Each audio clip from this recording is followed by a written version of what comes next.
आपल्या घरी बाप्पा येणार आणि बाप्पांना खुश करण्यासाठी उकडीचे मोदक बनवण्याची पण वेगळीच एक मजा असते. मोदक असे सुंदर आणि चविष्ट बनवायचे असेल तर प्रत्येक गोष्टीचं योग्य ते मेजरमेंट घेणं खूप गरजेचं असतं. मोदक बनवताना सर्वप्रथम एका पातेल्यामध्ये 2 वाटी पाणी आणि पाऊण वाटी दूध घ्यायचं आहे. त्याचबरोबर त्यामध्ये 2 चमचा तूप आणि 1 चमचा मीठ घालायचं. आता गॅस बंद करायचा आणि त्यामध्ये 2 वाटी तांदळाचं पीठ घालायचं आणि पूर्ण मिश्रण एकजीव करून घ्यायचं. मिश्रण एकजीव झाल्यानंतर ते 5 मिनिटासाठी झाकून ठेवायचं.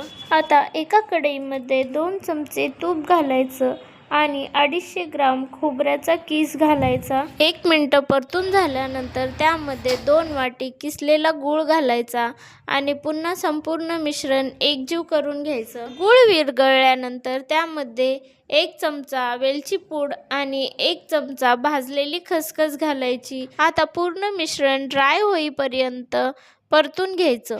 एका परातीमध्ये पीठ घेऊन ते 2 मिनिटं चांगलं मळून घ्यायचं. पारंपरिक पद्धतीने मोदकांना आकार देणे अवघड वाटत असेल तर तुम्ही अशा सोप्या पद्धतीचा वापर करून मोदकांना चांगला आकार देऊ शकता. त्याचबरोबर बाजारात मिळणाऱ्या मोदकांच्या साच्याचा वापर करून सुद्धा आपण मोदकांना चांगला आकार देऊ शकतो. या पद्धतीचा वापर करून मोदक बनवल्यावर ते खायला पण खूप चविष्ट होतात आणि दिसायला पण खूप सुंदर दिसतात. या पद्धतीने मोदक बनवल्यावर बाप्पा नक्की खुश होणार.